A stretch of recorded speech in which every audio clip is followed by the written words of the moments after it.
เชิญติดตามรับฟังรายการสตรีมาปัญญาเกิด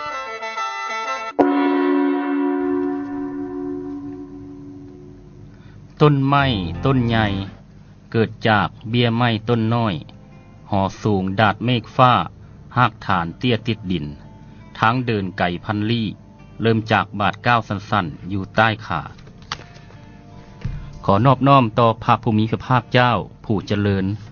ขอนอบน้อมต่อพระธรรมที่พระพุทธองค์ตรัสไว้ดีแล้วขอนอบน้อมต่อพระสงฆ์ผู้สูงด้วยศีลผู้มีทั้งงามด้วยวิสาและจรณะสบายดีท่านผู้ชมที่เคารพรายการสตรีมมาปัญญาเกิดรายการธรรมะมื้อนี้ก็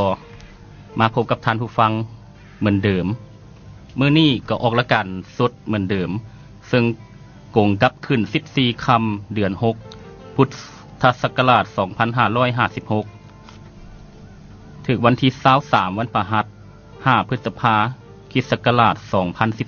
2013ข้าพเจ้าอาทิเดชขออนุญาตดำเนินรายการแทนพระอาจารย์ศรีสุขเพิ่นที่เพิ่นภารกิจเหมือนเดิม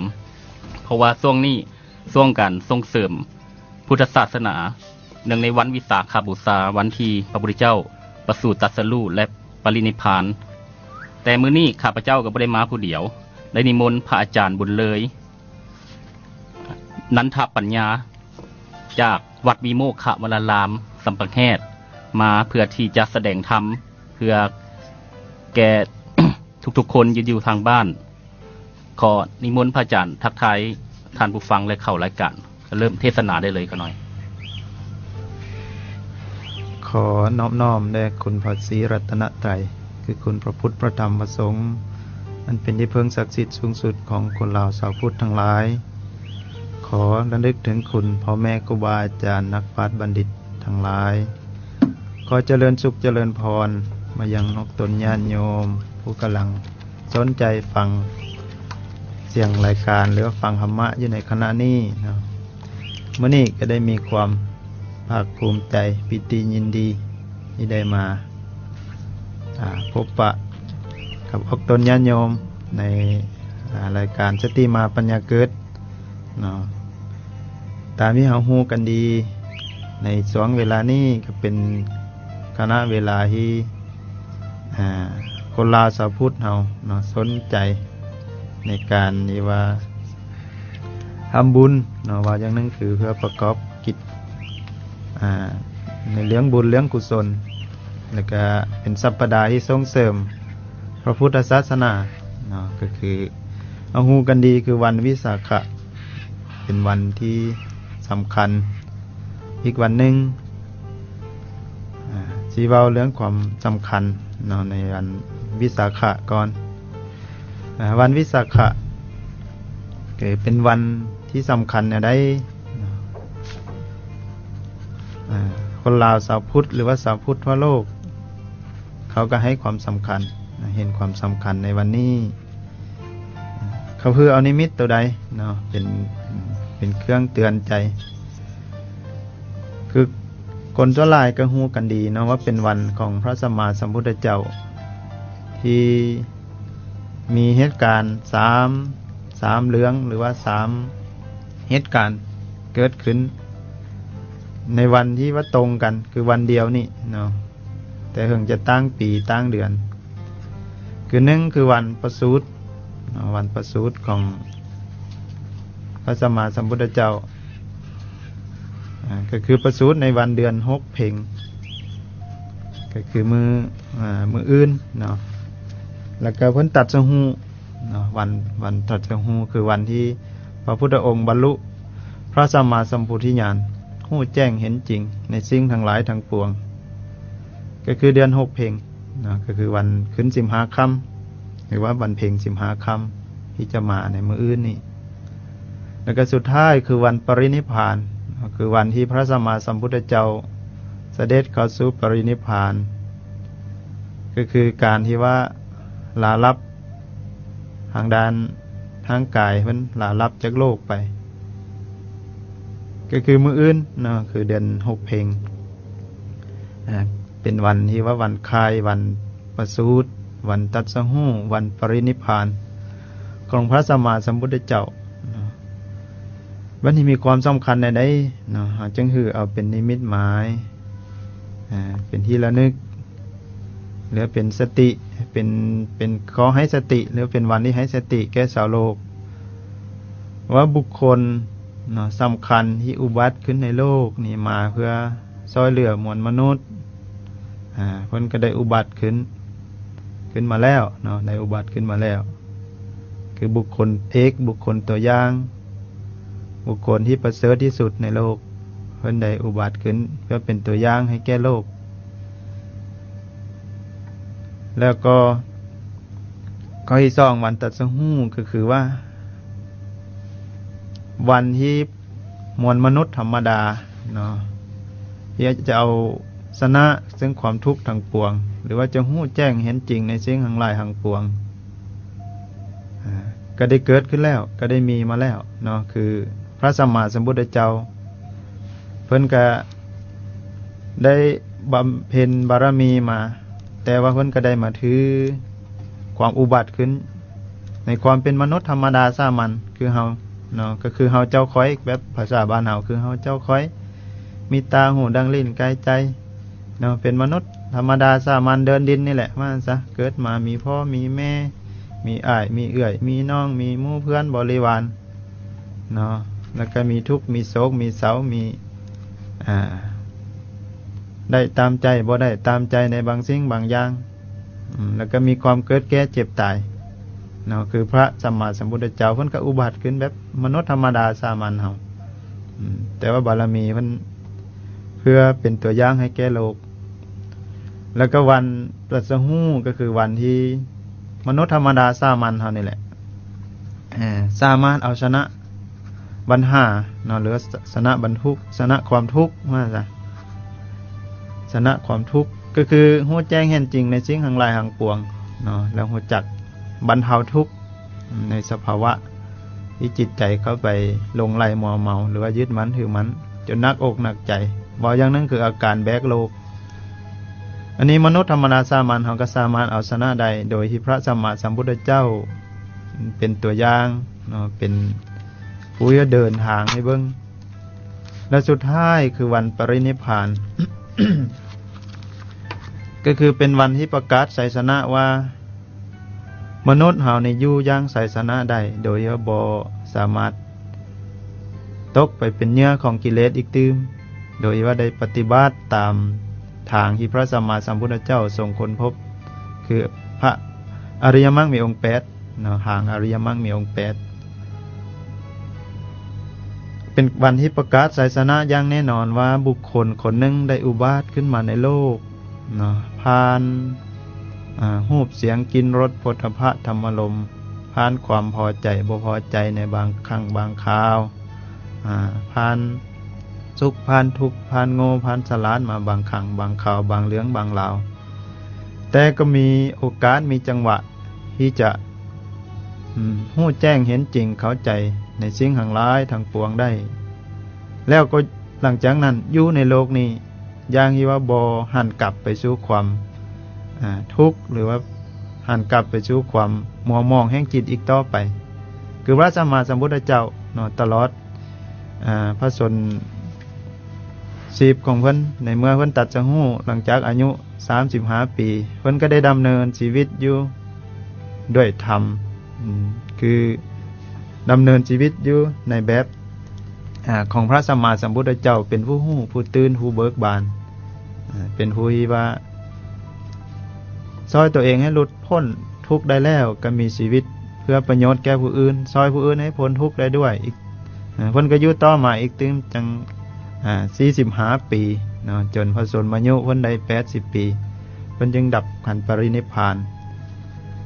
คือตลอด45 ปีที่เพิ่นทำหน้าที่ในความเป็นสัมมาสัมพุทธเจ้า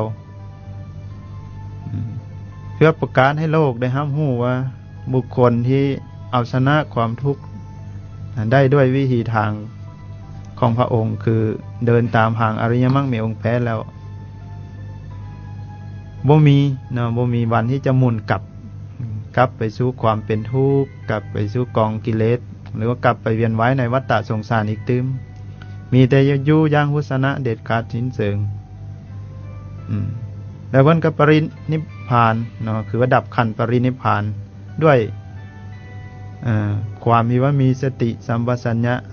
ด้วยความเป็นภาวะพุทธะเป็นสัมมาสัมพุทธเจ้าย่างบ่คอนแขนย่างบ่หมุนกลับเนาะ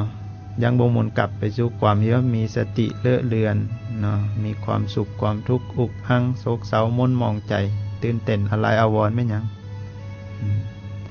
คือว่าได้ทำหน้าที่ตัวอย่างเป็นตัวอย่างให้เบิ่งแม้แต่นาทีสุดท้ายเนาะคือสุภัททะปริภาสกขอเขาเฝ้าเพื่อเพื่อทูลถามปัญหาพระอานนท์ก็ได้ถามว่าอย่ารบกวนพระสัมมาสัมพุทธเจ้าเลยว่าซั่นพระองค์ได้ทำหน้าที่ซอยมวลมนุษย์ได้โพสต์มวลมนุษย์ก็เป็นเวลาตั้ง45พรรษา45ปีแล้วนะเวลานี้ก็ควรให้พระสัมมาสัมพุทธเจ้าได้พักผ่อนเนาะหรือว่าได้มีโอกาสพักผ่อนให้เพิ่นแน่เห็นไหมแล้วก็ข้อห้องไปข้อห้องมาพระสัมมาสัมพุทธเจ้าได้ยินเพิ่นกับประทานโอกาสเนาะหรือว่าอนุญาตให้สุภัททะปริภาสกเขาถามปัญหาได้คนสุดท้ายมันก็ได้โพสต์สุภัททะปริภาสกเนาะก็ได้บวชเป็นพระภิกขุต่อหน้าพระสัมมาสัมพุทธเจ้าแล้วก็ได้ต่อมาก็ได้เป็นอรหันต์ได้บรรลุธรรมสมประสงค์อันนี้คือเพิ่นทำหน้าที่ตัวอย่างให้เบิ่งตั้งแต่เกิดมาเนาะสมที่ว่าเพิ่นว่าเป็นสุขโตเนาะผู้มาดีไปดีผู้มาเนี่ยได้ไปแนวนั้นมาด้วยความดีไปด้วยความดีมาด้วยผู้มีบุญไปด้วยผู้มีบุญคือเป็นผู้บ่ตกต่ำเพิ่นทำหน้าที่เนี่ยนี่เนาะคือเฮามาละนึกถึงวันวิสาขาว่าเป็นวันที่ว่าเตือนสติมวลมนุษย์ว่าบุคคลตัวอย่างเนาะเพิ่นได้เดินทางให้เฮาเห็นแล้วแล้วก็วิธีทางเพิ่นได้ค้นพบในเมื่อเพิ่นได้ค้นพบแล้วเพิ่นก็ได้เดินตามทางนั้นยังบ่หวั่นไหวแล้วก็สามารถที่จะเฮ็ดให้มวลมนุษย์ที่เดินตามทางนั้นปราศจากความทุกข์โดยสิ้นเชิงแม้เวลาที่ว่าแก่เวลาเจ็บเนาะเวลาตายก็บ่มีความที่ว่าโศกเศร้ามนหมองใจคือเป็นผู้อยู่อย่างชนะทุกข์เนาะอยู่อย่างชนะทุกข์ชนะปัญหาสิ้นเชิงวันนี้มันเป็นเครื่องเนาะเป็นเครื่องเตือนใจเฮาว่าเฮาต้องระลึกถึงวันนี้เป็นวันที่ให้สติให้ปัญญาเฮาเนาะที่จะเกิดศรัทธาในพระสัมมาสัมพุทธเจ้าเกิดศรัทธาในพระธรรมที่พระองค์ได้ค้นพบเกิดศรัทธาในหมู่สงฆ์ที่ได้เดินตามพระสัมมาสัมพุทธเจ้าแล้วพ้นทุกข์ได้เนาะแล้วก็เพื่อให้เกิดความมั่นใจนั่นแหละเนาะศรัทธาก็คือความเลื่อมใสความมั่นใจความไว้เนื้อเชื่อใจว่าบุคคลตัวอย่างเนาะเพิ่นได้ทำตัวอย่างบริสุทธิ์บริบูรณ์สิ้นเชิงแล้วเพิ่นก็ได้ทำหน้าที่โพสต์เนาะโพสต์ภายเพื่อนมนุษย์ให้หลุดพ้นได้อันนี้คือวันสำคัญเนาะคือความสำคัญของวันวิสาขะเฮาถือเอานิมิตหมายเป็นวันที่ว่าเราจะต้องระลึกเครื่องเตือนใจตลอดเวลาเพื่อความบ่ประมาทเนาะความบ่ประมาทในศีลในธรรมแล้ววันนี้นะที่เฮานี่ควรเฮ็ดแนวใดเนาะควรเดินตามแนวใดในเมื่อเฮาเกิดศรัทธาเนาะศรัทธาเลื่อมใสเชื่อมั่นต่อพระรัตนตรัยต่อพระพุทธพระธรรมพระสงฆ์แล้วเฮ็ดแนวใดเฮาสิมีความเจริญก้าวหน้าเนาะพระสัมมาสัมพุทธเจ้าเพิ่นได้ตรัสไว้อยู่ในอังคุตรนิกายอยู่ในหัวข้อธรรมที่เพิ่นบอกว่า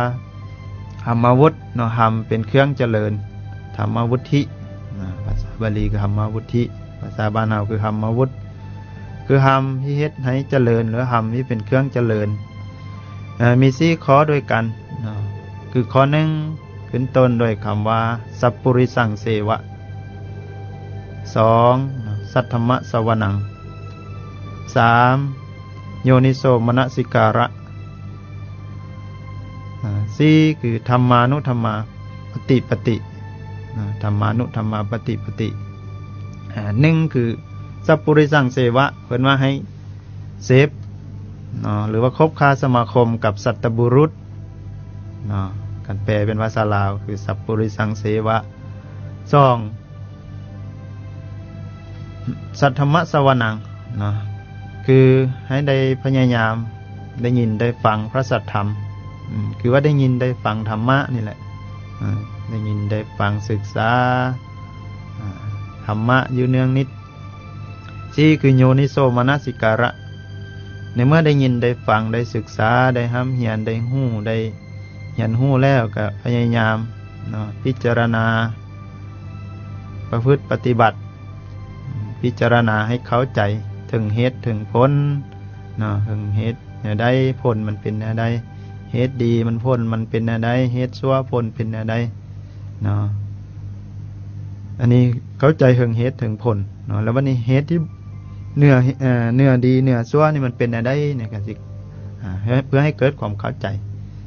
แล้วก็พยายามปฏิบัติตามความรู้ความเข้าใจนั้นคือธรรมานุธรรมาปฏิปติ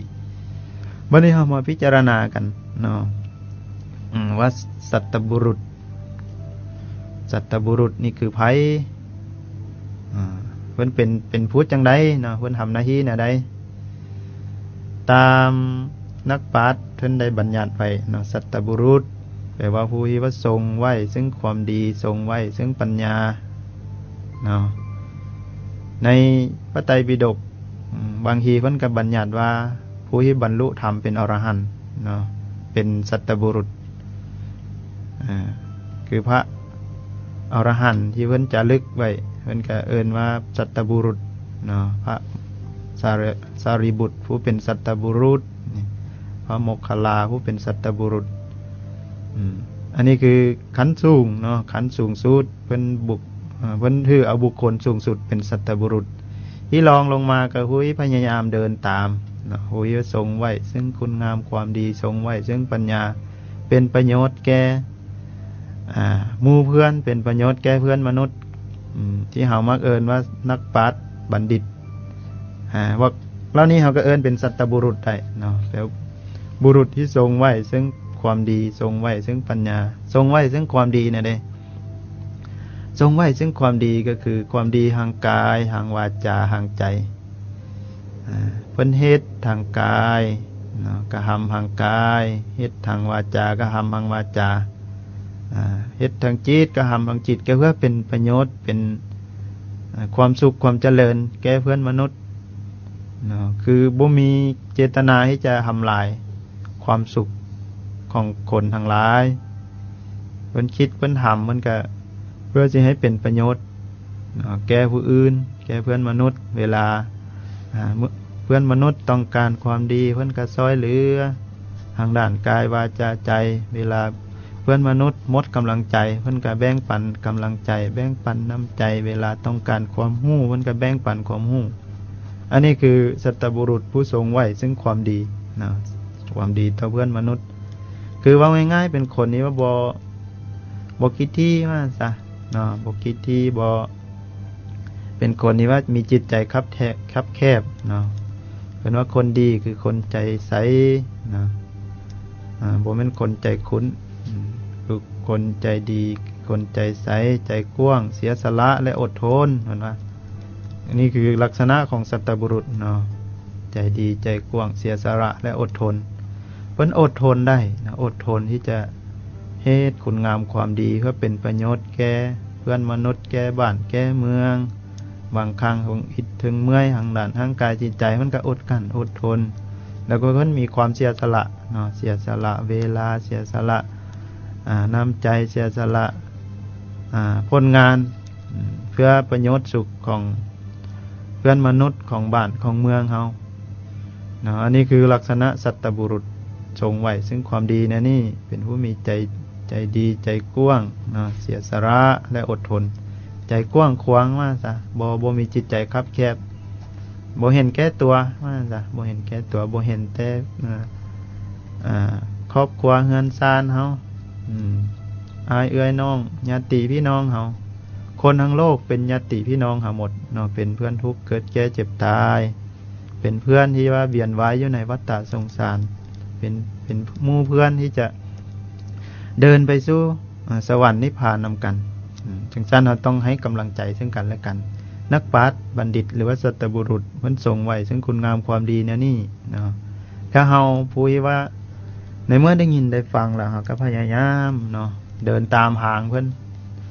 อันนี้คือการคบเนาะคบสัตบุรุษคือพยายามเดินตามหรือว่าพยายามเคารพพยายามเชื่อฟังพยายามเข้าใจในวิธีทางของเพิ่นแล้วก็พยายามเนาะเฮ็ดตามหรือว่าเดินตามให้มันได้หรือว่าส่วนหนึงเสียวหนึงก็ยังดีดีกันที่บ่มีอีหยังเลยบัดนี้มันทรงไว้ปัญญาเนาะทรงไว้ซึ่งปัญญานี่ทรงในใดปัญญาก็คือที่เฮาเข้าใจเนาะก็คือความฮู้เนี่ยฮู้ในใดฮู้ถูกฮู้ผิดเนาะฮู้ซึ่งบาปแล้วก็ฮู้ที่จะหยุดบาปได้บ่แม่นว่าฮู้ทั้งหมดแล้วอดบ่ได้เนาะบางคนนี่ว่าฮู้แม่นหยังก็ฮู้หมดเนาะฮู้บาปฮู้บุญฮู้ดีฮู้ชั่วฮู้หมดแต่ว่าอดบ่ได้อันนี้ยังบ่แม่นปัญญาในทางพุทธศาสนาปัญญาในทางพุทธศาสนาต้องฮู้เนาะฮู้แล้วก็ฮู้ที่จะหยุด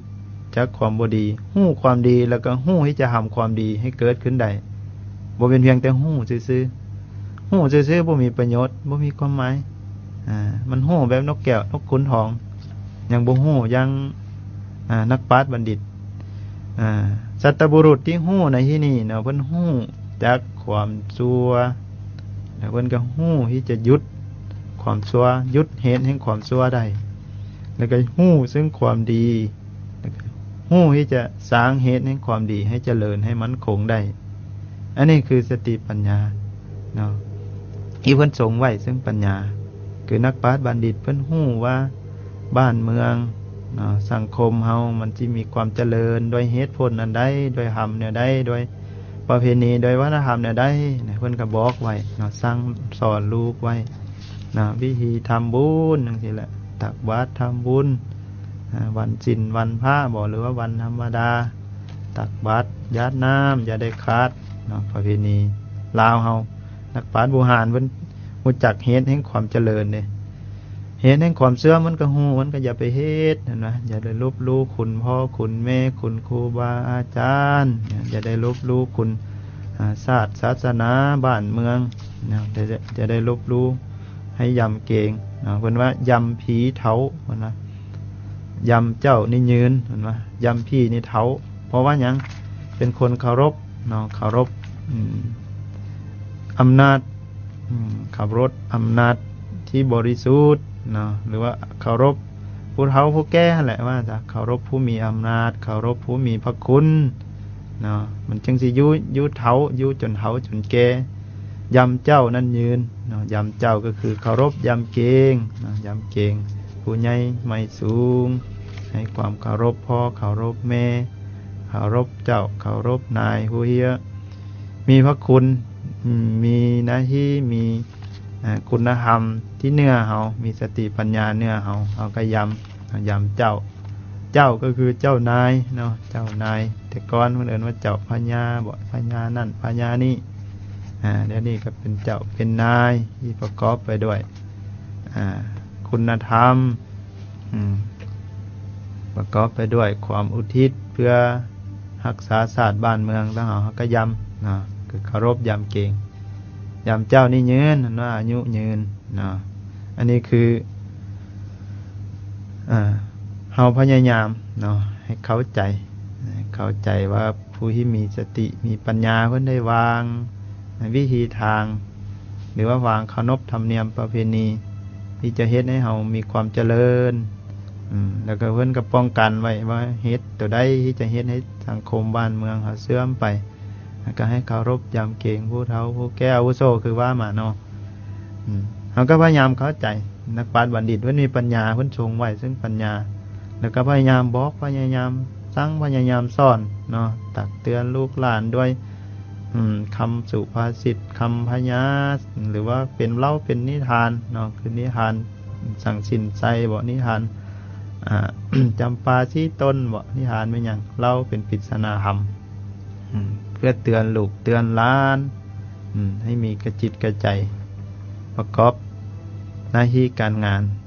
ที่ประกอบไปด้วยศีลด้วยธรรมเป็นเหตุแห่งความเจริญนะปราชญ์บัณฑิตเพิ่นเตือนไว้ในนั้นเนาะแล้วก็พ่อแม่เขาก็พยายามเดินตามบางครั้งพยายามบอกพยายามสอนลูกสอนปรากฏว่าสอนบ่ไกลหลายเนาะลูกหลานก็เฮ็ดตามได้น้อยนึงนะเพิ่นก็ยังสอนอยู่ว่าจ้ะนี่เฮาผู้เป็นลูกเป็นหลานเฮาก็ต้องพยายามเข้าใจเนาะเป็นหยังเพิ่นจึงสอนหลายแท้ที่เฮาเอิ้นว่าเพิ่นจมหั่นนะ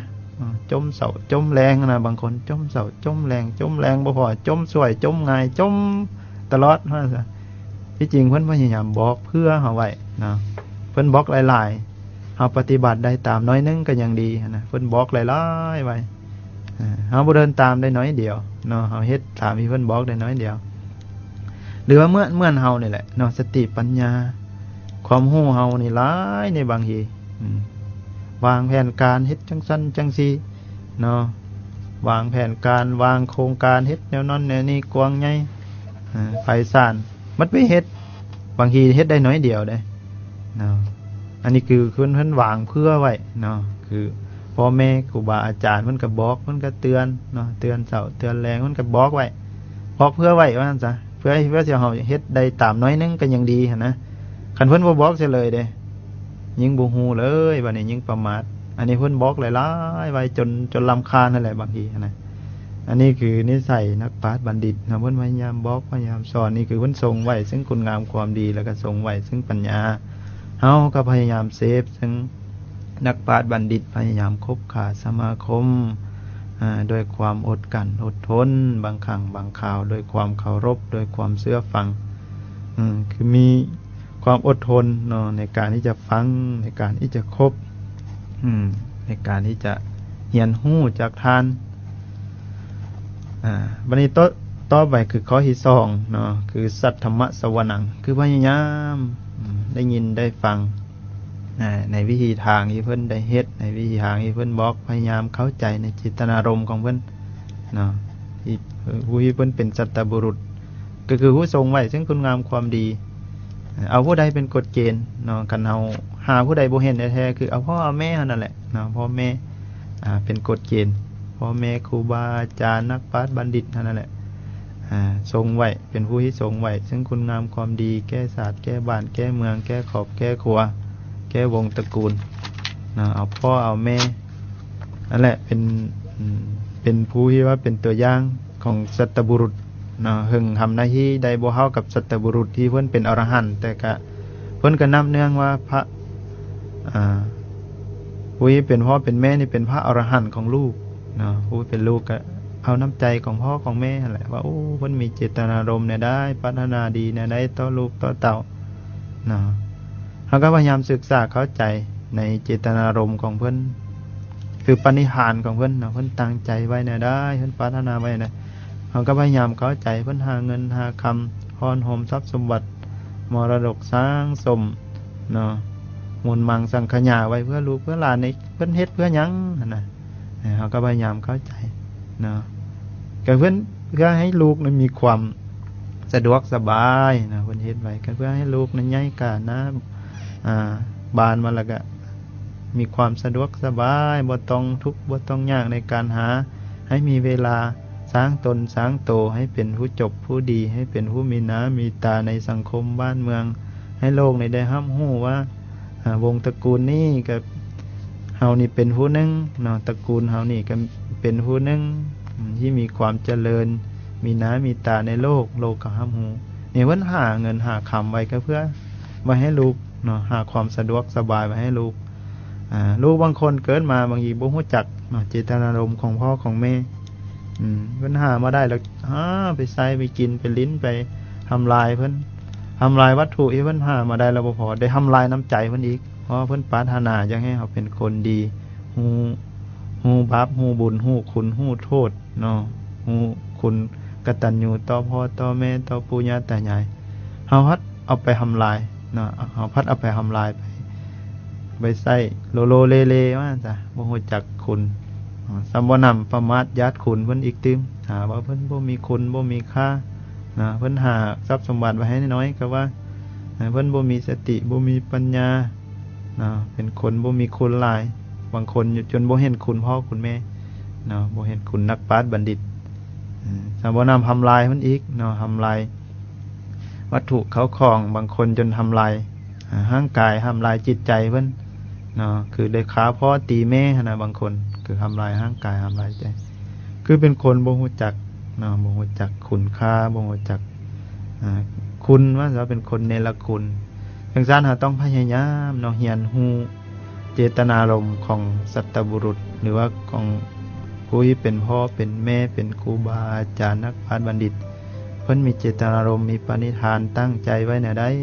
นะมีความปรารถนาไว้แนวใดเพื่อจะเห็นนะลูกนะหลานใหญ่กะนะบานมาแล้ว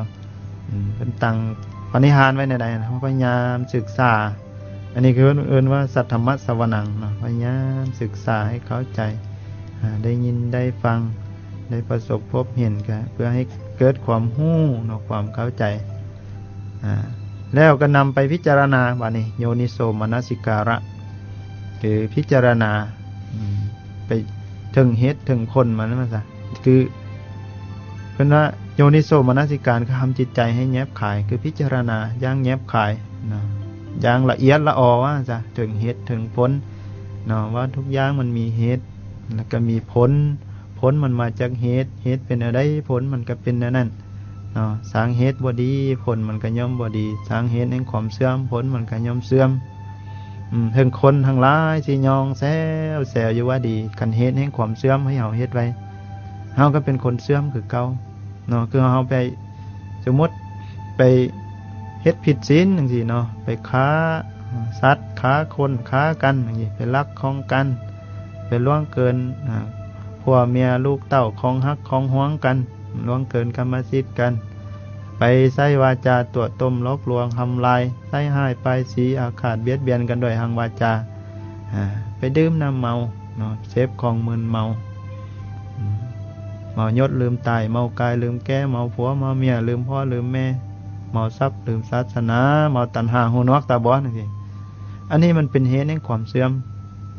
ทั้งคนทั้งหลายสิย่องว่าดีแล้วเจ้าเฮ็ดดีแล้วเจ้าเก่งหลายที่ค้าคนได้ค้าสัตว์ได้ค้าเพื่อนมนุษย์ได้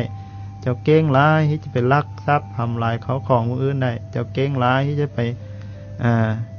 ลิ้นสู่สาวลิ้นสู่เมียท่านล่วงเกินของฮักของทองของห่วงท่านนี่เป็นคนเก่งเนาะเป็นยอดของคนตัวต้มล็อกลวงคนได้ครับเป็นยอดคนเนี่ยไปเสพของมึนเมาได้ก็เป็นยอดคนนี่คนทั้งหลายที่ย่องยอสรรเสริญอยู่แซวแต่ในเมื่อเรายังเห็นในความเสื่อมอยู่เราก็เสื่อมเป็นคนที่เสื่อมจากคุณงามความดีคือเก่า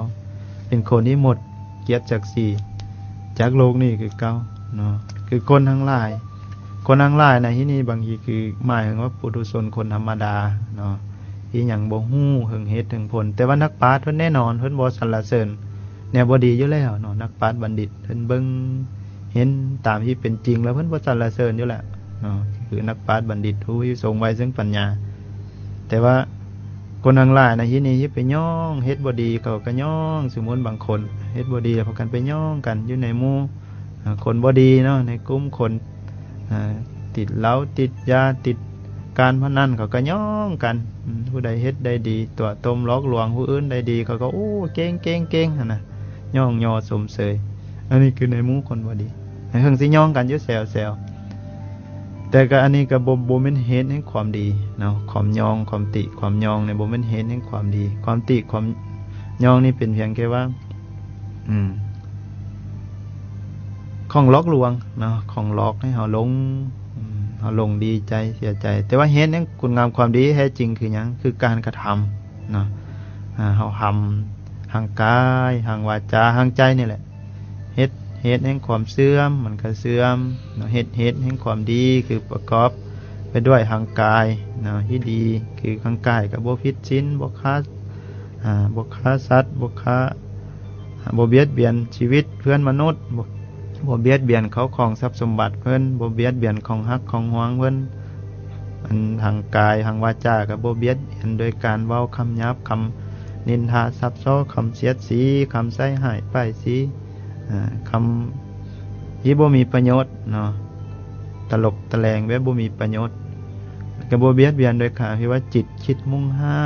นะจิตคิดมุ่งทำลายคิดมุ่งพยาบาทเบียดเบียนจิตที่คิดอิจฉาริษยานี่คือบ่เบียดเบียนกันอยู่เนี่ยนี่นะคือเฮ็ดโดยกายวาจาใจที่ดีอันนี้คือเฮ็ดดีนะเนาะเฮ็ดดีแล้วมันก็ได้ผลดี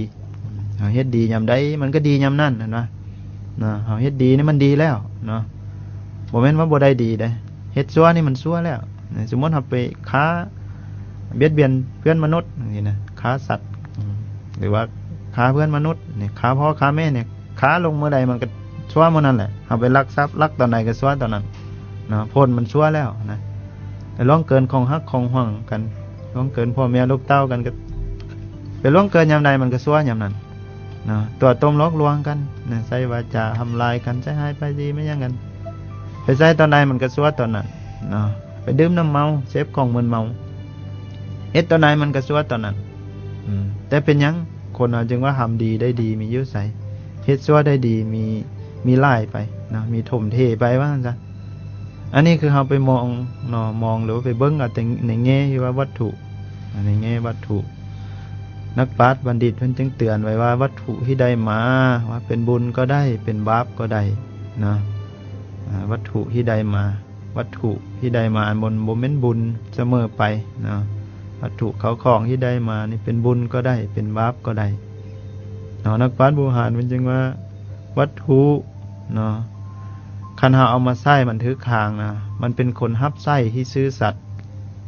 วัตถุที่เป็นเงินเป็นทองเป็นคำแก้วแหวนแสนจริงไม่อย่างนี้นะคันเฮาเอามาใช้มันถือคางเนาะมันเป็นคนใช้ที่ซื่อสัตย์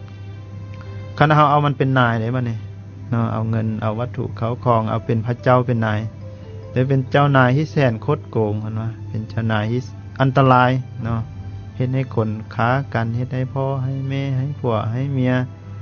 ผิดของต้องเที่ยงกันเด้มีเงินหลายแล้วก็เอาไปหาลิ้นโลโลเลๆแล้วเนาะไปหาลิ้นไผ่ลิ้นสู่สาวลิ้น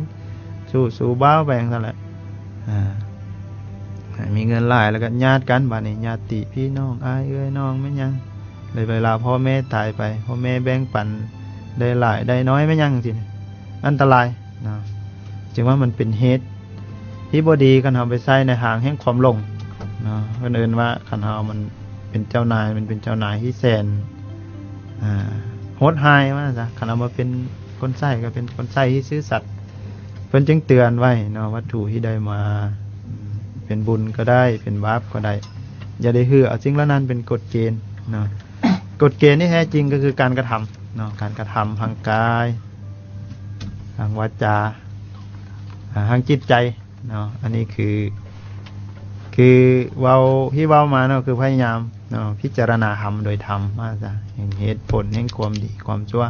สุดท้ายคือพยายามประพฤติปฏิบัติตามเนาะธรรมานุธรรมาปฏิปฏิบัติธรรมสมควรแก้ธรรมสมควรแก้ธรรมก็คือปฏิบัติตามทางเห็นคุณงามความดีทางกายทางวาจาทางใจนี่แหละเนาะให้ทานบอกบางทีก็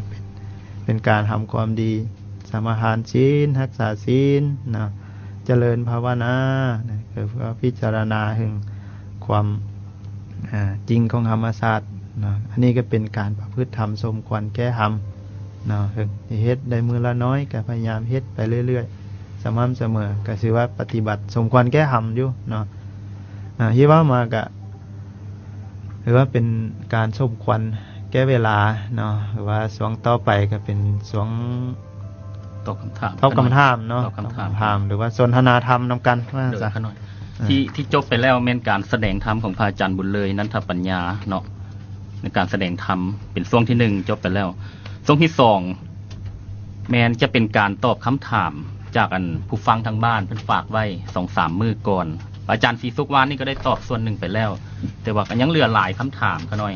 เพิ่นโทรเข้าเบอร์เขานะเพิ่นก็ฝากไว้เขาจะน้อยกันโน้ตไว้ตอนนี้ออกอากาศสดอยู่พระอาจารย์บุญเลยจะได้ตอบให้เลยเนาะคำถามข้อที่1โอ้น่าสนใจหลายขน่อยหลายคนถามมาหลายเพิ่นถามว่าพุทธศาสนาสอนให้รักษาศีล5แต่ว่าศีล5ข้อที่1เพิ่นว่าบ่ให้ฆ่าสัตว์ตัดชีวิต บ่ให้ขาดสัตว์ที่แต่ว่าพระสงฆ์นั่นก็สันเนื้อเพิ่นว่าบ่ฮู้ว่าพระพุทธเจ้าเพิ่นก็สันเนื้อคือกันบ่เพิ่นว่าอยากให้ตอบให้เพิ่นละเอียดเด้ขาน้อยข้อที่1อันนี้ก็เหมือน ขอละเอียดขาน้อยเหมือนกับว่าเป็นปัญหาโลกแตกเนาะโดยขาน้อยที่จริงพระสัมมาสัมพุทธเจ้าเพิ่นบ่ได้สั่นเนื้อสั่นผักโดยบ่ได้สั่นเนื้อสั่นเจพระสัมมาสัมพุทธเจ้าเพิ่นว่าเพิ่นบริโภคอาหารโดยขาน้อยเพิ่นว่าบริโภคอาหารเป็นผู้บริโภคอาหารคือเพิ่นสั่นแต่อาหารว่าซะโดยแต่ว่าอาหารนี้ก็เพิ่นบ่ได้ให้ความสำคัญมันหมายว่าเป็นสิ่งใดคือของที่ได้มาเนาะคือเพิ่นเว้าอยู่ในพระไตรปิฎกหมวดชีวกโกมารพัสไปถามเพิ่นว่าชีวกะเนาะพระชีวกะว่าคนทั้งหลายเนาะกล่าวตู้พระสัมมาสัมพุทธเจ้าว่าเป็นคนสั่นเนื้อสั่นนี่แหละสั่นชีนสั่นแม่นหยังนี่แหละนะโดยขาน้อยแต่ว่าหลายคนสงสัยหลายขาน้อยคนสงสัยพระสัมมาสัมพุทธเจ้าว่าอย่ากล่าวอย่างนั้นนั่นว่าที่จริงของที่ได้มาเนาะ1เห็นว่าเขาค้าเจาะจงเพิ่นก็บ่ฮับเนาะโดยขาน้อยแล้วก็ได้ยินอยู่ว่าเขาค้าเฉพาะเพิ่นก็บ่ฮับโดยขาน้อยแล้วก็ของนั้นเป็นของรังเกียจของสังคมอยู่ใน3กรณี3กรณีนี้ว่าเพิ่นห้ามฮับโดยขาน้อยแต่ว่านอกนั้นเพิ่นนอกจากแล้วก็มีมังสั่ง10อย่างเนาะคือศีล10อย่างเนาะเวลาเริ่มแต่ศีลคนศีลสร้างศีลม้าเนาะศีลงูศีลราชสีห์ศีลเสือเหลืองเสือโคร่งศีลหมีเพิ่นห้ามศีล10อย่างนี่อันนี้คือเป็นของที่เพิ่นห้ามนี่บ่ฮับโดยแต่ว่าของนอกนั้นถือว่าเป็นอาหารเนาะสิเป็นอาหารเจอาหารบ่เจแต่ว่าจริงแล้วนั้นเขาบอกค้าเจาะจงเพิ่นแล้วก็เพิ่นบ่ได้เห็นบ่ได้ยินแล้วก็ของเหล่านั้นบ่เป็นของรังเกียจของสังคมอยู่ใน3กรณีสั่นได้เนาะเพิ่นถือว่าเป็นอาหารที่บริสุทธิ์โดยขาน้อยเนาะแต่ว่าในกรณีว่าเพิ่นห้ามเนาะเพิ่นห้ามฆ่าสัตว์แต่มันเหมือนกับเป็นปัญหาโลกแตกที่ว่าห้ามฆ่าสัตว์นี่คือบ่ให้มีเจตนานะเจตนาที่จะฆ่าบ่มีเจตนาที่จะฆ่าเพื่อทำลายชีวิตเป็นเน้นอยู่ที่เจตนาแต่ว่าเป็นหยังจึงกินเนาะจึงกินสัตว์ หรือว่ากินซีนใช่ว่าซะกันว่าภาษาธรรมดาเนาะโดยขาน้อยคือนักบาสบัณฑิตเพิ่นก็ให้ข้อคิดไว้ว่าอีกอย่างนึงคือเพิ่นเฮ็ดด้วยใจบริสุทธิ์แล้วก็บ่เป็นบาปเพิ่นว่าเนาะคือพยายามไว้ว่าเฮ็ดเป็นอาหารนะในเมื่อมีความจำเป็นอยู่เพราะชีวิตคฤหัสถ์มันก็ต้องทำอาหารกินอยู่แล้วนะมันบ่แม่นแบบศีลแบบภิกขุนี่แน่นอนเพิ่นเฮ็ดแต่ต้องบ่ได้อยู่แล้วแต่คฤหัสถ์นี่มันก็แล้วแต่เฮ็ดด้วยความบริสุทธิ์ใจบ่มีเจตนาที่จะฆ่านั่นแหละแต่ว่าเฮ็ดเพียงเพื่อเป็นอาหารเนาะเหมือนกับว่าเสื้อมันพยายามที่จับสัตว์อื่นกินอย่างนี้นะมันบ่แม่นฆ่าเพื่อความโกรธเด้มันโอ้มีความหิวแล้วมันไม่ยังเห็นไม่ยังผ่านมาแล้วมันก็กินอิ่มแล้วมันก็สบายเพื่อความอยู่รอดนะมันแมวกินหนูจังซี่แมวกินหนูงัวควายกินหญ้าจังซี่นะที่จริงหญ้ามันก็มีชีวิตว่ะหญ้ามันก็มีชีวิตถามข้อนี้ขน้อยขออนุญาตเสริมพระอาจารย์หน่อยนึงเนาะขน้อยชื่อได้ในพุทธประวัติเนาะมีอยู่ตอนหนึ่งสมัยพุทธกาลพระเทวทัตย่างเข้าไปเสนอพระพุทธเจ้าเลยว่าขอเพิ่มกฎที่เคร่งครัด5ข้อคือ1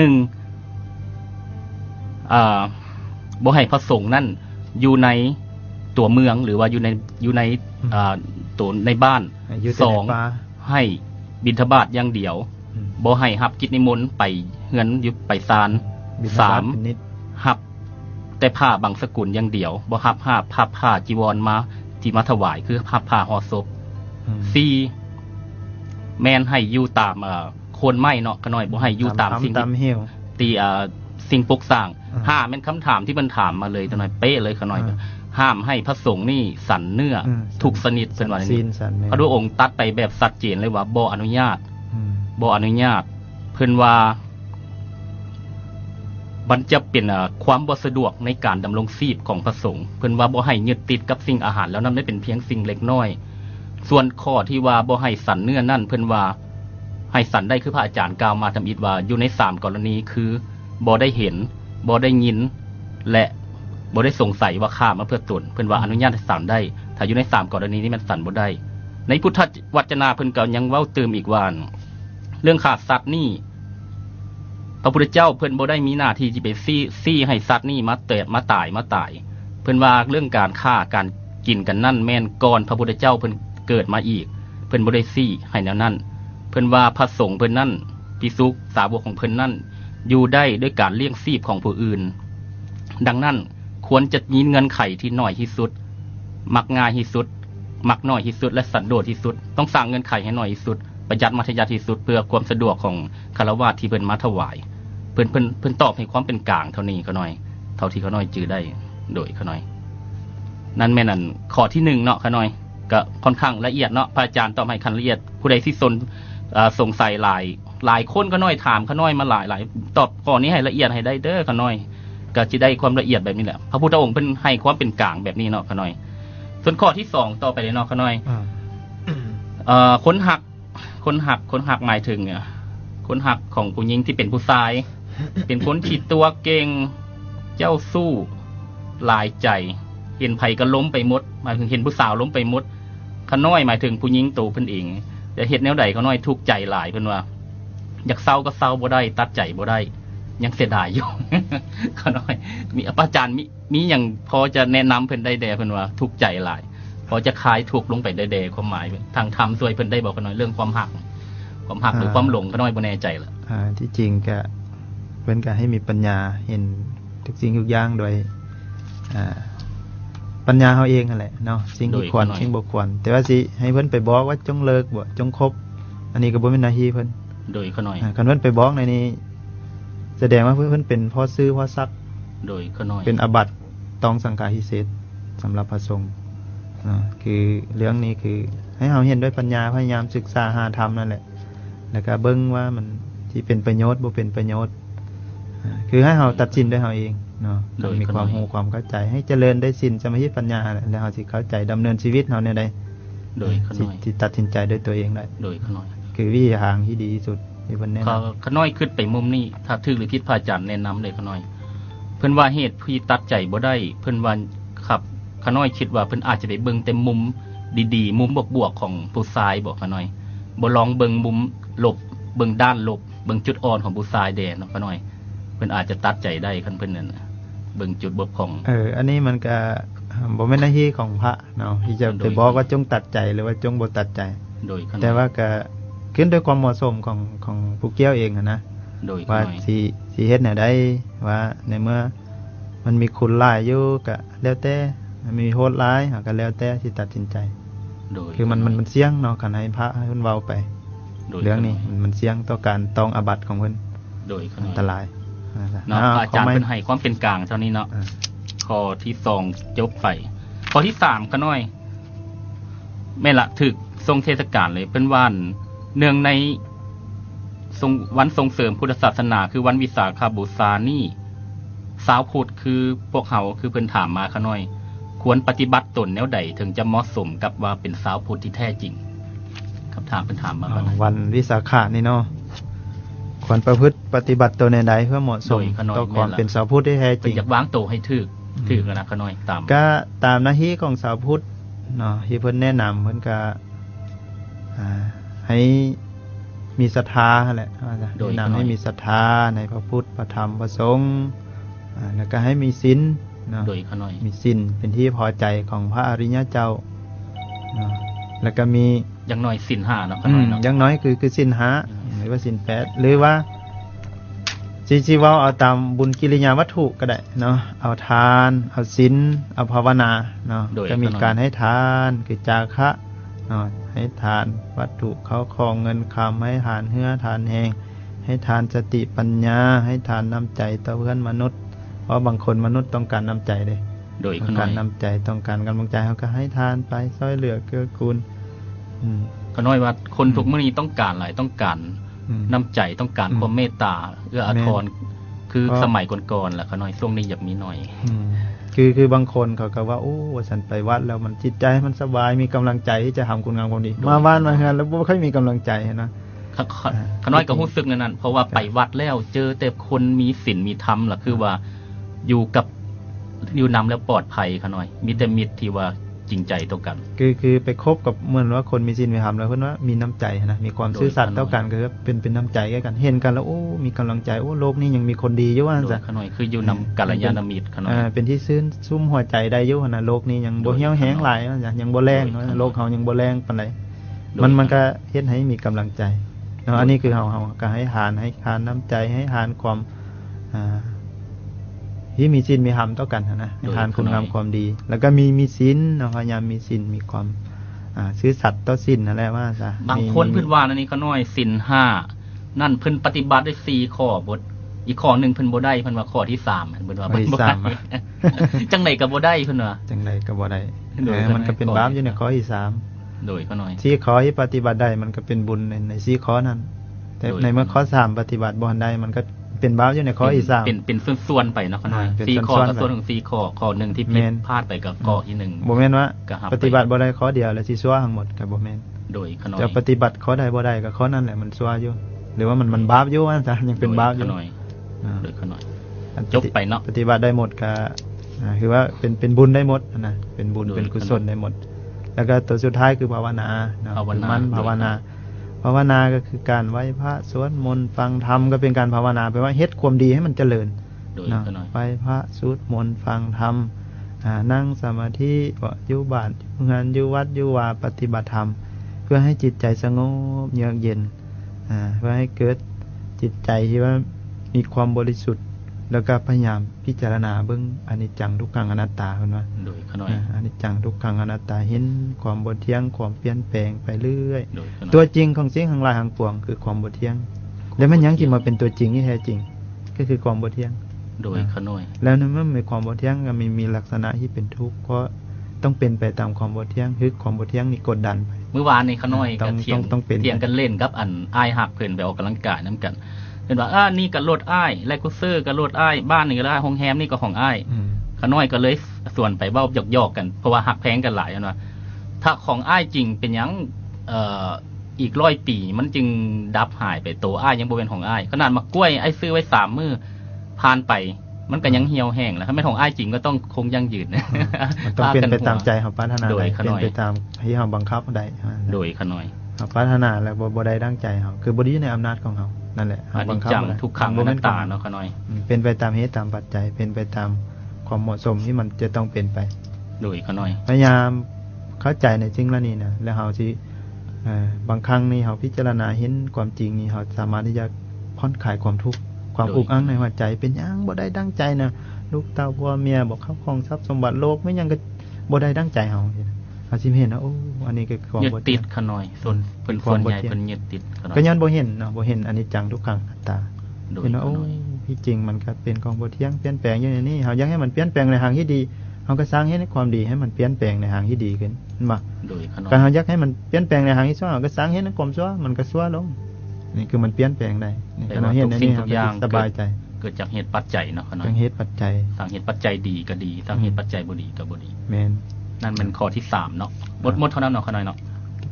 ท่านเฮาไปต่อไปข้อที่4เลยหลายขน้อยมื้อนี้มีประมาณ8ข้อรับโทรศัพท์ข้อที่4เลยเนาะขน้อยเพิ่นว่าเพิ่นถือคนอื่นข่มเหงเบียดเบียนอาฆาตพยาบาทแบบคิดบ่ดีเพิ่นน่ะเป็นปรปักษ์แบบตั้งตนเป็นศัตรูกับเพิ่นนี่ล่ะเพิ่นว่าอยากหลุดพ้นจากวังวนนี่ทางธรรมนี่จะมีวิธีแนะนำเพิ่นได้ขน้อยอยู่ในธรรมบทเนาะเพิ่นก็แนะนำไว้ว่าบุคคลในเมื่อคิดเห็นว่าผู้นี้ได้ตีเฮาผู้นี้ได้ฆ่าเฮาผู้นี้ได้ลักของเฮาผู้นี้ได้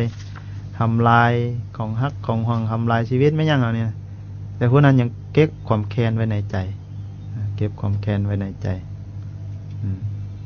แสดงว่ายังเป็นคนที่คือความทุกข์ยังบ่พ้นจากบ่วงแห่งความทุกข์ไปได้คืออาฆาตพยาบาท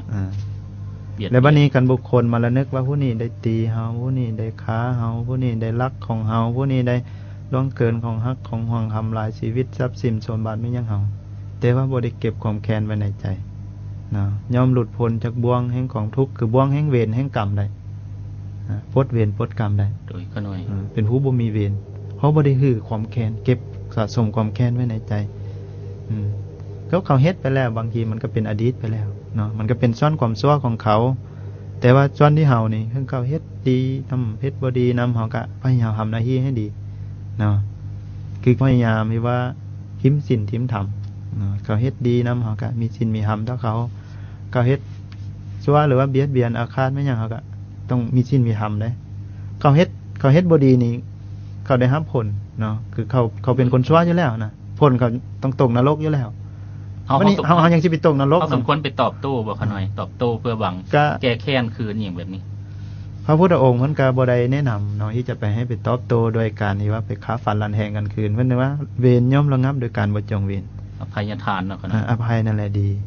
จึงว่าคุณธรรมของนักปราชญ์บัณฑิตนั้นว่าอดทนให้อภัยได้คือคุณธรรมของนักปราชญ์คือความเข้มแข็งของนักปราชญ์มีแม่นหยังก็ทนเบิ่งโดยสติปัญญาแล้วก็ให้อภัยได้โดยขน้อยคนพาลนี่น่ะได้ฟันต่อฟันอันว่าตาต่อตาขาต่อขาตายต่อตาย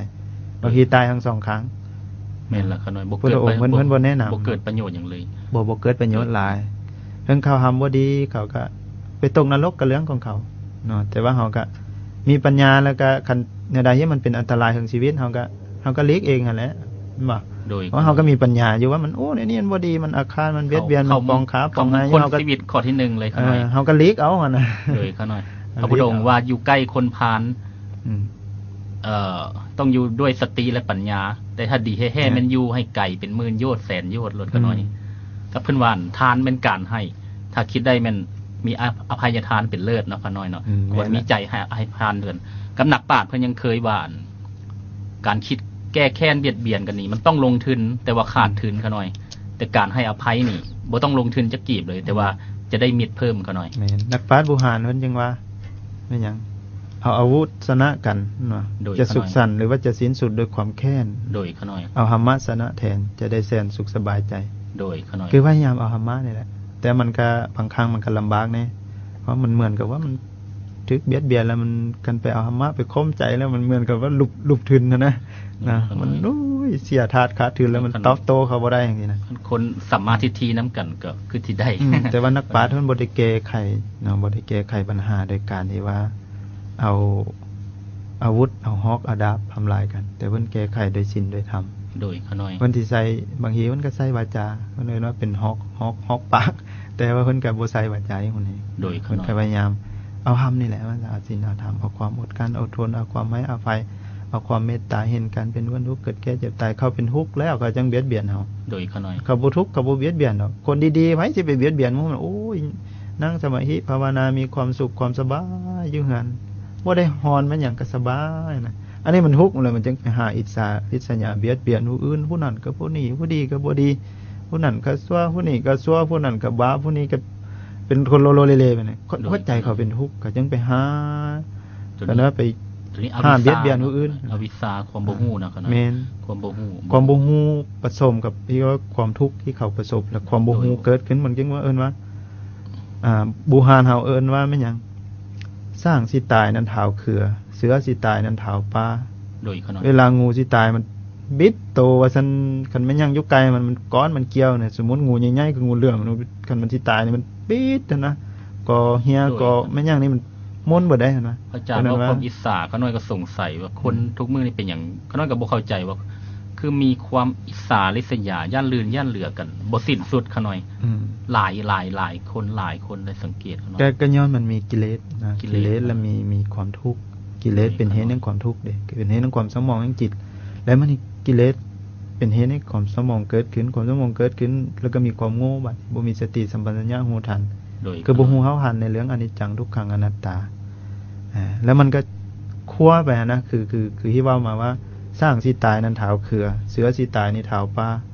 ตัวเองทุกข์แล้วมันผู้อื่นก็ชั่วกันต้องให้มันทุกข์นำกันสิตายนำกันไม่อย่างนี้นะเสือสิตายนี่เท้าปลามันเท้าไปเบิดว่าแต่มันคั่วไปเบิดนะผู้ใดยกค้างยกกายนี่มันต้องทำลายให้หมดนะอันนี้คือแก้ปัญหาโดยความนี่ว่าบ่ฮู้เนาะทุกข์แล้วยิ่งซ้ำเติมทุกข์อีกเติมมาเติมเหตุแห่งความทุกข์เติมอวิชชาเนาะเพิ่นจึงแนะนำให้ใส่ศีลใส่ธรรมเพิ่งสิทุกข์ยากแค้นก็อย่าลืมศีลลืมธรรมเพิ่นว่าแนวนั้น เนาะเพิ่งตนเพิ่งทำเนาะขน้อยเพิ่งตนที่เป็นธรรม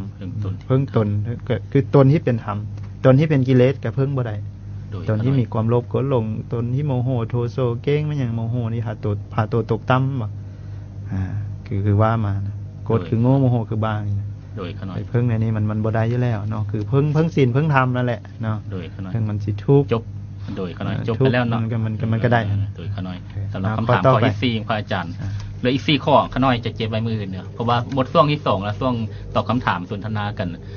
ขน้อยช่วงที่3นี่จะได้เปิดสายออนไลน์นำมันสตรีมปัญญาเกิดตอนนี้ออกอากาศสดอยู่จะได้เปิดสายออนไลน์นำไหมผู้ใดเพิ่นอยากโทรเข้ามาเพื่อสนทนาธรรมหรือมีคำถามอยากถามพระอาจารย์บุญเลยเพิ่นสามารถโทรเข้ามาได้สดๆในที่เบอร์0302821ออกอากาศสดออนแอร์อยู่เนาะขน้อยตอนนี้มีคำถามมาเลยสายทำอิฐโดยสบายดีโดยสบายดีขอโทษอันพรวิทยุเด้ออีโก้มันดังพรวิทยุพรเสียงวิทยุแดขน้อยอันผู้ขาออกมานอกไปแล้วมันไม่อยู่มอมันอ๋อโดยขน้อยล้มได้เลยขน้อยได้ยินดีบ่เนาะได้ยินขน้อยอยากเพิ่มเติมอันคำถามที่2ที่อันสารวัตรถามเมื่อกี้เห็นว่าโดยผู้หญิงมีความมักแล้วแก้อยู่ได้นะโดยขน้อยยินดีอันเอาเติมให้ได้เลยขน้อยก็บ่แม่นว่าสิเก่งนะอิงตามบทเรียนที่ได้เห็นในตำราเพิ่นเขียนว่าโดยขน้อยยินดีขน้อย2เพศนี่เพิ่นเทียบใส่ศรพระกามเทพคือลูกศรที่แหลมคมแล้วก็นุ่มนวลแล้วก็อันนี้จังมีพิษร้ายแห่งฝังอยู่ในนะโดยขน้อยหลังจากนั้นเพศ2เพศนี่ถ้าขาดสติแล้วก็จะถูกซ้อนนิดนึงเข้าไปโดยขน้อยก็คือการสร้างความหักต่อกันถ้าป้าให้มันแทงเลิกความเจ็บปวดมันจะตามมาอย่างหุ่นแหงถ้าแทงตื้นมันก็ความเจ็บปวดมันก็จะน้อยโดยขน้อยแล้ววันนี้เป็นยังจึงให้แทงเพราะมันเป็นกฎเกณฑ์ของสังคมมนุษย์ศาสตร์ที่เกิดมาต้องมีเนื้อคู่เป็นเขียนแล้วนะเนาะโดยขน้อยเป็นยังจึงลงไหลซึ่งกันและกันพอต่างฝ่ายต่างอันเป็นเหยื่อล่อต่างฝ่ายต่างมีเบ็ดคือผู้ไปหาปลาแหละโดยขน้อยปลาตัวนี้บ่กินแต่ว่าอย่างไรตัวนี้มันต้องสอกเหยื่อดีๆมาย้อนลงให้ปลาตัวนี้กินก็คือผู้สาวที่ตนเองมักโดยขน้อยคันที่ว่าเรื่องเลี่ยมมันญานี่มันทอกันหมด2เพศนี่บ่ต้องตีเพศใดเพศหนึ่งผู้ที่ตีก็คือผู้ที่ลงผิดเนี่ยตัวเองขาดสติอันนี้เขาเพิ่มเติมตัวนี้เนาะไอ้บอกคำนี้ขน้อยจื้อได้เลยตอนเบิ่งพุทธประวัติพระอานนท์เพิ่นตัดสรู้เป็นพระอรหันต์เนาะเพิ่นคำทำอิฐเลยเพิ่นว่าบ่มีหยังเฮ็ดให้ผู้ชายหลงไหลได้เท่าผู้หญิงและบ่มีหยังเฮ็ดให้ผู้หญิงหลงไหลได้เท่าผู้ชายเพิ่นว่าพระพุทธเจ้าฮับฮองเลยตัวนี้มันถูกต้องแล้วเพิ่นว่าโดยขน้อยเรียกห้องให้ตั้งฝ่ายต่างมีสติอย่าสุไปลึกแบบสายกลางคือเพิ่นเว้าหั่นแหละโดยขน้อยอย่าสุไปฮักเกิน100นะแบบนิยายเขียนมันอันตรายโอ้ขอบใจอนุโมทนาอันเอาได้หลายให้คำแนะนำเพิ่มเติมเลยขน้อยมีเท่านั้นบ่เอาโดยขน้อยยินดีหลายครั้งรายการยินดีน้อมนำครับบ่มีอย่างสนทนากับพระอาจารย์บุญเลยเพิ่นบอกขน้อยโอกาสหน้าก่อนฝ่ายคนอื่นโทรเนี่ยโดยค่ะโดยขน้อยอนุโมทนานำโอเคนั่นเอาขน้อยจื้อเสียงได้ว่าเพิ่นโทรมาล้มกับพระอาจารย์ศรีสุขเรื่อยเพิ่นลึ่งเคยกันรวมแล้วมื้อใดมื้อนึงเพิ่นจะขอมันจัดรายการสายที่2โทรเข้ามาได้เลยนะ0302821โดยสบายดีฮัลโหลสบายดีอันนั้นรายการธรรมะบ่โดยรายการธรรมะสตรีมมาปัญญาเกิดออกอากาศสดอยู่แม่มีอยากได้เติมมันธรรมะก็สิดีได้บ่อ้ายได้อันนั้นเอื้อยโทรไปเบอร์ตั้งโต๊ะ520770เลยเด้อเวลาราชการจะได้รับในของเวลาจะเป็น5หยังโดยเอ้ยฮัลโหลโดย5หยัง520770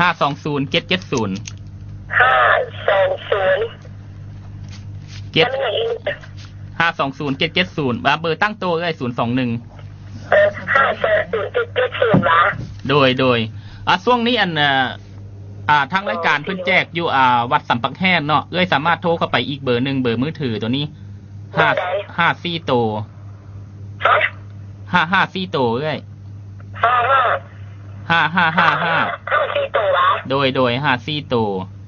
ตัวนี้ยัง 4363 4363โดย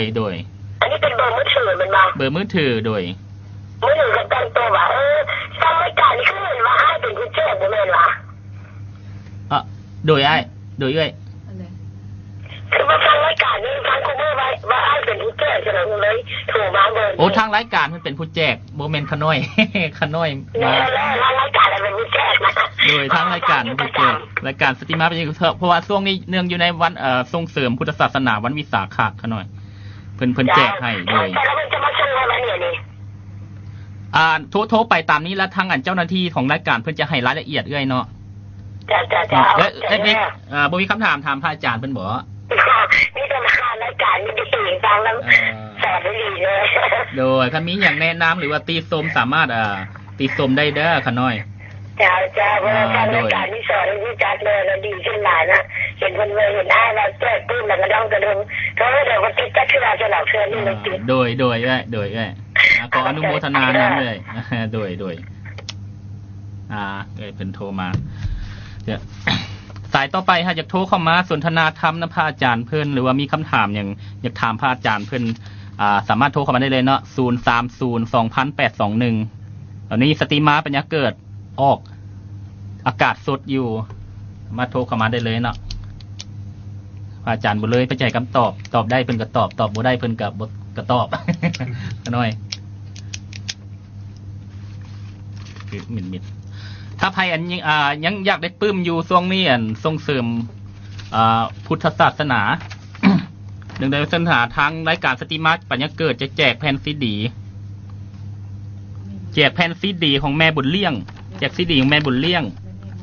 และแม่ข่าวน้อยเนาะสามารถโทรไปได้ที่เบอร์520-770เบอร์ตั้งโต๊ะเด้อหรือว่าผู้ใดไปอยู่ที่วัดสัมปักแฮดสามารถติดต่อได้ที่เบอร์มือถือ55554363 2เบอร์เนาะเบอร์1เบอร์ตั้งโต๊ะแม่น520-770สามารถถามรายละเอียดเพิ่นได้เจ้าหน้าที่ทางรายการเพิ่นจะให้รายละเอียดส่วนอีกเบอร์นึงเบอร์มือถือ544363ตอนนี้ออกอากาศสดอยู่ผู้ใดมีคำถามสายที่3เข้ามาแล้วเนาะโดยสบายดีสายรุดเนาะโทรเข้ามาใหม่ได้มีอย่างอยากถามพระอาจารย์เพิ่นสดๆเนาะหรืออยากสนทนาธรรมหรืออยากมีแนะนำรายการตีสมสามารถโทรเข้ามาได้ที่เบอร์030-2821โดยสบายดีเอ้ยมีอย่างอยากลงกับพระอาจารย์เพิ่นบ่จะขอถามว่าดีตัวพงไทยมันมีลำเรื่องอย่างลำเรื่องอย่างของคุณแม่เอ็มโมหรือว่าบ่มีเอ้ยบ่มีโดยมีเท่านี้บ่หรือว่ามีคำถามอย่างบ่เหมือนไม่รู้ข้อสั่งในการถามนี้คือไม่รู้โดยเป็นได้เนาะตึกใจบ่หรือว่ายังบกพร่องตัวใดเอ้ยอันเน้นน้อยอันอย่างโดยเนนน้อยเพิ่นอายุ11ปีจากวัดวัดนาดีบ้านนาดีเมืองนาไซทองนครหลวงเวียงจันทน์ทั้งไปลัก52ทั้งไปพลโฮงอยู่ลัก43ก็น้อยไปนิมนต์จากพระอาจารย์ใหญ่เพิ่นพระอาจารย์มหาอุดรเพิ่นเป็นเจ้าวาดนี่หั่นเมื่อวานนี้เพิ่นมาน้ำ3องค์ที่เทศไปเพียงแต่องค์เดียวนั่นก็น้อยองค์2องค์11ปี1องค์14ปีนั่นแหละอัน11ปีบ่ฮู้เพิ่นเทศเป็นจังได๋ฟังได้บ่หรือว่าการสอนให้ลูกหลานรุ่นใหม่เนาะถ้าได้ยินเสียงแบบนี้จะได้นิมนต์เพิ่นมาเรื่อยๆก็น้อยเป็นว่าเจ้าโดยก็น้อยอันไม่ออกก็ฟังพรุ่งนี้อยู่รายการนี้นะโดยฟังตอนเช้านี่ก็ฟังตอนเช้ากับตอนค่ำมันคือว่าจิตใจมีสดใสฟองใสแล้วก็โดยก็น้อยตื่นนะโดยขน้อยแม่นล่ะขน้อยแล้วเอาอันมื้ออื่นอย่างแลสิต้องคิดคำเห็นเป็นขอบใจโดยก็น้อยอนุโมทนานำเด้อมีเพิ่นบ่มีคำถามเนาะมีแต่มาถามแผ่นซีดีแล้วก็ถามถึงเนนน้อยที่เพิ่นมาออกเมื่อวานนี้เพิ่นประทับใจเนนเลี้ยงที่ออกรายการส ติมาปัญญาเกิดกับแม่ขาวนั้นบรพันธ์มีคนอยากได้ตามนั้นน่ะโดยเฮ็ดอันหลายคนนั่นโทรเข้ามาถามเนาะว่าอยากได้แผ่นซีดีของแม่บุญเลี้ยงที่เพิ่นออกสติมาปัญญาเกิด3-4 มื้อหลังเห็นเนาะสามารถสายต่อไปโดยสบายดีสบายดีแม่สบายดีผู้อธิเดชนะโดยขน้อยอยากมีคำถามว่าแม่บุกแม่คำถามว่าแม่เนาะจะให้อาจารย์เป็นเอาว่าเกี่ยวกับปัญวิสาขาบูชามันหมายความว่าจังได๋จริงแต่ว่าวิสาขาบูชาหรือวิสาขาบูชาหมายความว่าจังได๋เนาะเพราะว่าวันวิสาขาเข้าใจค่ะโดยนิมนต์พระอาจารย์ทะเลหมายถึงอย่างนะโดยขน้อยอาจารย์เป็นอธิบายอาจารย์บุญเลี้ยงเพิ่นจะให้รายละเอียดหน่อยหรือว่าผู้ที่ว่าบ่ทันเข้าใจเนาะโดยขน้อยเป็นเข้าใจอยู่แต่ว่าอยากให้เพิ่มเติมนี่เท่านั้นเนาะโอ้โดยขน้อยอนุโมทนานำพระอาจารย์เพิ่นว่าอยากให้ผู้อื่นเข้าใจนำขน้อยจริงกว่าหมายเนาะคำว่าวิสาขะก็เป็นชื่อของเดือนในภาษาอินเดียวิสาขะวิสาขบูชาก็คือเป็นการที่ว่าปฏิบัติบูชาที่ว่าระลึกถึงวันของพระสัมมาสัมพุทธเจ้าเนี่ยความหมายที่ว่าเฮาถือเอาชาวพุทธเฮาถือเอาคือมีความสำคัญอยู่บนว่าเป็นวันที่พระสัมมาสัมพุทธเจ้าประสูติเนาะก็คือเกิดกันว่าภาษาลาวเพิ่นตรัสรู้ก็คือเพิ่นบรรลุความเป็นพระสัมมาสัมพุทธเจ้ารู้แจ้งเห็นจริงแล้วก็วันที่เพิ่นปรินิพพานว่าง่ายๆก็คือเป็นวันที่เพิ่นดับเนาะดับทางชีวิตทางกายเนาะอันนี้คือเป็นวันปรินิพพานคือวันที่เพิ่นเข้าสู่ปรินิพพานคือดับทางร่างกายจิตใจนี่ความสำคัญของวันวิสาขะก็เป็นการที่ว่าบูชาเนาะบูชาในที่นี้ก็คือการที่ว่าเราจะต้องเคารพเอาไม่ยั้งไปบูชาเพิ่นว่าเอาอมิตรบูชาก็ได้เนาะแต่ว่าการที่ว่ามีอมิตรบูชาเพิ่นบ่สรรเสริญเห็นว่าการปฏิบัติบูชานั้นประเสริฐกว่าเห็นว่าเนาะแต่ว่าเพิ่นสิบูชาพระสัมมาสัมพุทธเจ้าเอาดอกไม้ดอกจันทร์ดอกไม่หยังงามๆดอกหอมๆมาบูชากองเท่าภูเขาจนจุหึงสวรรค์ชั้นฟ้าไม่หยังก็ตามเห็นว่ายังบ่ประเสริฐเท่ากับการปฏิบัติบูชาเนาะการปฏิบัติบูชาก็คือเอาไม่หยังปฏิบัติโดยกายที่ประกอบไปด้วยศีลด้วยธรรมเอาวาจาที่ประกอบไปด้วยศีลด้วยธรรมเอาจิตใจที่ประกอบไปด้วยศีลด้วยธรรมคือว่าอย่างนั้นคือความบริสุทธิ์ทางกายวาจาใจเนาะกายะสุจริตวาจีสุจริตมโนสุจริตเอาตัวนี้ไปบูชาเอาไปน้อมเอาไปบูชาเอาไปย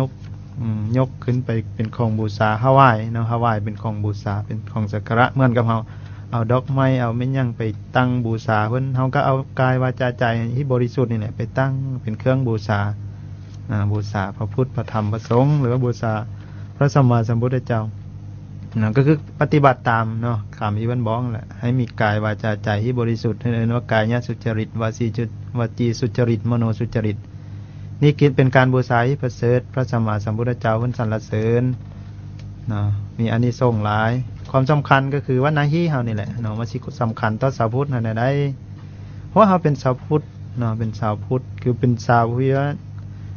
นั่งออมหรือว่าเป็นผู้ที่เคารพเชื่อฟังพระสัมมาสัมพุทธเจ้าเพิ่นเอิ้นว่าผู้เคารพเนาะผู้เชื่อฟังพุทธสาวกบ่หรือว่าพุทธมามกะบ่นี่ผู้คือโตเป็นชาวพุทธเนาะเป็นพุทธบริษัทผู้นั่งออมชาวพุทธเฮาก็เป็นชาวพุทธหน้าที่สำคัญเนาะก็คือพยายามเนาะให้โลกเห็นความสำคัญเนาะเห็นความสำคัญว่าพุทธศาสนานี้หรือว่าชาวพุทธเฮานี่ยังเป็นชาวพุทธที่บริสุทธิ์เนาะสมกับที่ได้เดินตามเนาะมีที่สิให้พระสัมมาสัมพุทธเจ้าเพิ่นตัดสงหูเพิ่นเดินตามทางนั้นแล้วเพิ่นปรินิพพานไปแล้วก็หมดไปเฮาเป็นว่าอ๋อสรรเสริญอยู่ซื่อๆบ่พากันประพฤติปฏิบัติตามทางกายวาจาใจยังสกปรกคือเก่ามันก็บ่มีความหมายหยังใดเพิ่นเอิ้นว่าการตัดสงหูของพระองค์นี่เป็นมันเห็นมั้ยเป็นมันเฮาก็สิเข้าใจอยู่ดีเนาะความเป็นมันของบ้านเฮาก็เหมือนกับว่าคนบ่มีลูกบ่มีผู้สืบทอดนั่นแหละว่าซั่นคันว่าแม่มันคือแม่บ่มีลูกเนาะงัวควายที่เป็นมันคือบ่มีลูกบ่มีผู้สืบทอดได้ต้นไม้ที่เป็นมันบ่ออกดอกออกลูกคือมันบ่มีแนวสืบทอดเนาะ อันนี้คือการพระสัมมาสัมพุทธเจ้าการตัดสังหูของเพิ่นเป็นมันก็เหมือนว่าการทำบุปฏิบัติบูชาเนี่ยก็เฮ็ดให้การตัดสังหูของเพิ่นเป็นมันเฮ็ดให้พุทธศาสนาเป็นมันเพราะบ่มีผู้สืบทอด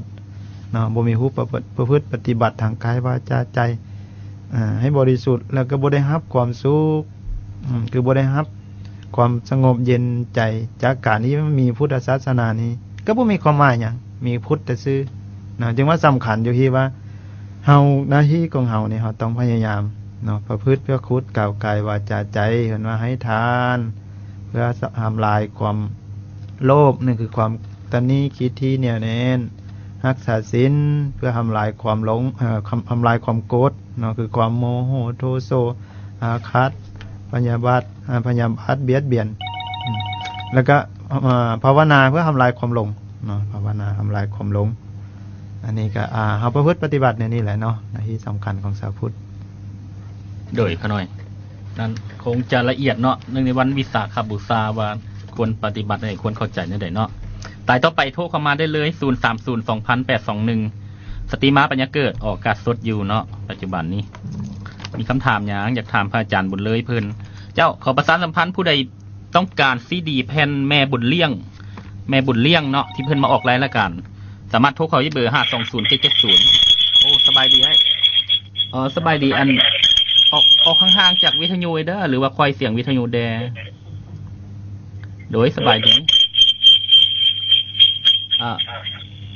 พอนเสียงวิทยุได้เสียงอีโก้มันดังได้พอนเสียงวิทยุแดโดยโดยสบายดีมีอยากสนทนาถามกับเฮ็ดฐานเฮ็ดอย่างนี้นะโดยแม่โดยเป็นว่าถ้าว่าอันบ่มีมากมายเก่าอย่างเราที่อันบ่ได้บุญมาสัตว์ก็แต่ว่าบ่มีมากมายเก่าอย่างไปถวายวันก่อนนี่เขาก็เอามากมายนั่นก็บ่ฮอดเก่าอย่างหรอกคือว่าอย่างนั้นแต่3-4อย่างสินะโดยบูชานะแต่ละชิ้นละได้นะโดยขน้อยโดยขน้อยโดยขน้อยตัวนี้คำถามตัวนี้โดยขน้อยจะให้พระอาจารย์เพิ่นตอบให้มื้ออื่นเด้อเพราะว่าเวลาของทางรายการนั่นก็ได้จบเลยแล้วเพิ่นจะเข้าข่าวแล้วขน้อยจะเก็บไว้ให้พระอาจารย์เพิ่นตอบให้แม่มื้ออื่นเด้อโดยแม่เวลาการรายการสิหมดก่อนจะจบรายการไปขออาราธนานิมนต์พระอาจารย์บุญเลยให้พรแก่ท่านผู้ฟังชาวบ้านเนาะเพื่อเป็นสิริมงคลแก่การดำเนินชีวิตโดยขน้อยนิมนต์เลยก่อนจบรายการไปการสิ้นสุดของรายการก็ดำเนินมาถึงเนาะก็ขอให้ออกตนญาติโยมท่านผู้ฟังทั้งหลายจงมีสติและนึกได้ว่าวัน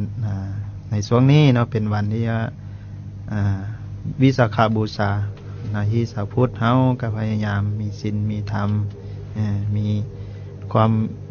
ตื่นตัวอยู่ตลอดเวลาในการนี้ว่าบุทิมศีลทิมธรรมเนาะให้มีความเจริญอยู่ในศีลในธรรมยิ่งขึ้นไปก็ให้มีความสุขความเจริญด้วยกันจงทุกๆคนเทอญสาธุ